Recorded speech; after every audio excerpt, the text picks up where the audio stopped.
lawyer of the century in a large number of respects, because he performed as an advocate and as an Attorney General and as a Chief Justice to a point of great excellence.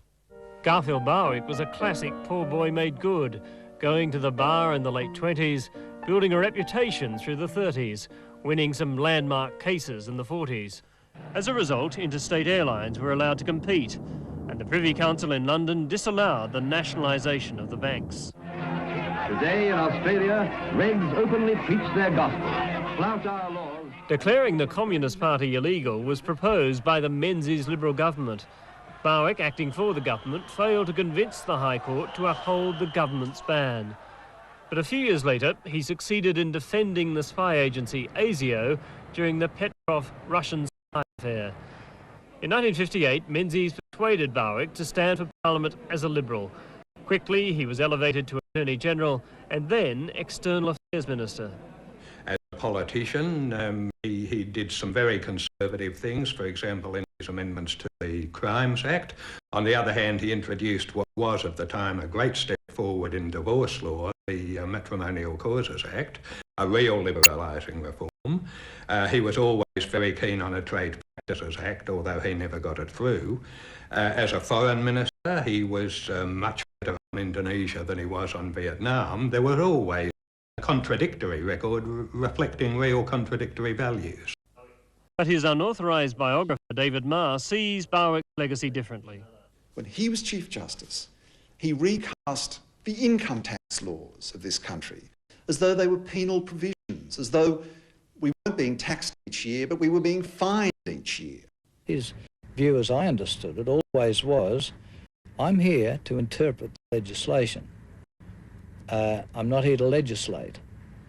And it's up to the Parliament to pass laws which are clear and clearly define the taxation liabilities of people. Now, that would have been his attitude, and he would not have felt that he was opening floodgates. He was simply exposing the law. It's up to Parliament, if there was a floodgate, to close it. For all of the continuing debate about Barwick's tax rulings and those of the court that he dominated for so long, he remains best known for his pivotal role in the sacking in 1975 of Prime Minister Gough Whitlam. That Mr. Fraser did not have the confidence of the House, and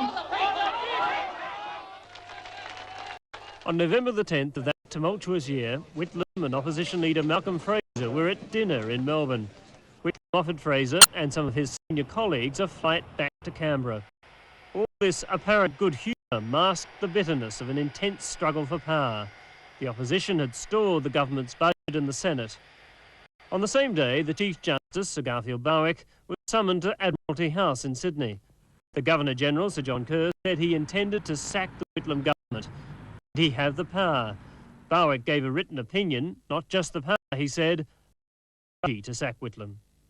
But if your advice had gone the other way, if you'd said, no, don't do it, you must not dismiss the Prime Minister, what do you think Sir John would have done? Well, I think it would have given him pause. I think that's right. I think it would. So you had immense influence over him, really? Well, it's some influence, I suppose. That I don't deny that. Almost 20 years after the most divisive constitutional crisis this century, the central issue remains Sir Garfield's claim that because Gough Whitlam could not command the confidence of the Senate, as well as the House of Representatives, then the proper course was to resign and call an election, and that Whitlam's failure to do so warranted dismissal. But under the Barwick view, no government can be secure in office unless there is a deal, a guarantee with the Senate that supply will always be there. Now, this is nonsense. always for an election, always. The events of 1975 gave impetus to the Republican movement, yet it has taken 2 decades for it to gain much momentum. Moreover, there is still no community consensus on change, whether to have an appointed or elected head of state, or even what powers that person should have, which suggests that for many Australians, November the 11th, 1975 remains a festering sore. Sir John Kerr was reviled by many, and for a time went into exile. Sir Garfield Barwick endured the insult, and defends his judgment to this day. Sir John Kerr first approached you asking you whether you felt it would be proper for you as Chief Justice to be able to give him advice in September at a dinner, is that right? No, he asked me what I advise him. Yeah. Not whether it was proper, but I advised him. And I said it depended on what he asked me. At that time, I thought he was going to be faced with the problem of a double dissolution without ministerial advice. You make the point in your book that between that conversation in September and November, you had no communication at all with Sir John Kerr. In fact, you go on to say that you had no communication with anybody about these political matters. No. Why is it important for you to make that point? Because it's the fact. That you had no communication? Because so many folk are wanting to build up some reason why I did what I did, you see. But you tell a wonderful story in the book about going to visit Sir Robert Menzies in Melbourne. Oh, in October. In October? Yeah. And at that time, word has just come through from Malcolm Fraser. Yeah. And I think the words, as you quote them, are, "We are acting." Yeah. Which you took to mean they decided to block supply. Yeah. And Sir Robert Menzies turned to you and said, "Gar, what would you do in this situation?" Well, he first of all said, "The young fools, if they give this fellow enough rope, he'll hang himself."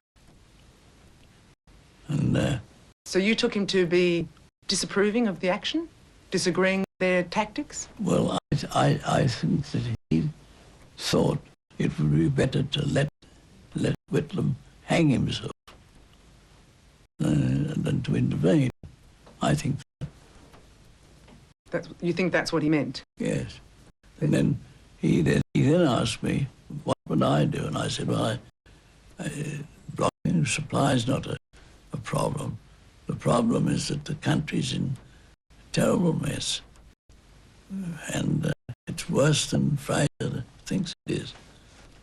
You think I don't think you could get a sufficient majority on in an election. So Sir Robert Menzies was seeking your political opinion on the tactics for dislodging the Whitlam government? Yes, that's right. Did you feel uncomfortable about doing that when you knew that the Governor-General had already approached you in your role as Chief Justice about the possibility of giving a legal advice, and you were subsequently called upon to give a legal opinion on whether or not it was proper to dismiss the Whitlam government, when a matter of weeks before you'd been discussing with a former Liberal leader political tactics? Not at all. You see, not at all?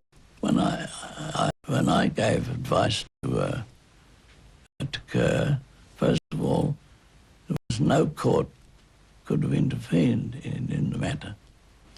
But Malcolm Fraser could have rung Sir Robert Menzies again, and Sir Robert Menzies could have said, well, I've actually spoken to Sir Garfield Barwick in the meantime. He says there's no problem blocking supply, and here's a tactic for dismissing the Whitlam government. That would have been an embarrassing thing to leak at the time, wouldn't it? Well, that's a very fancy sort of argument, and I appreciate the when you're putting it, but it's only an argument. It just shows that you're very close to the political process. It shows that you're in a room with a former leader of the Liberal Party, Sir Robert Menzies, the founder of the Liberal Party, when Malcolm Fraser is passing on his tactics for dismissing the Whitlam government. It shows you very close to the political heart of decision-making in that instance, the political decision-making, in a situation where you are going to be crucial in terms of advising on the legality of precisely that action. That's why you say that you built a very clever argument, but that's all it is. I was not conscious of any embarrassment. Would you have been relieved had the Senate decided to allow the supply bills through on November the 10th?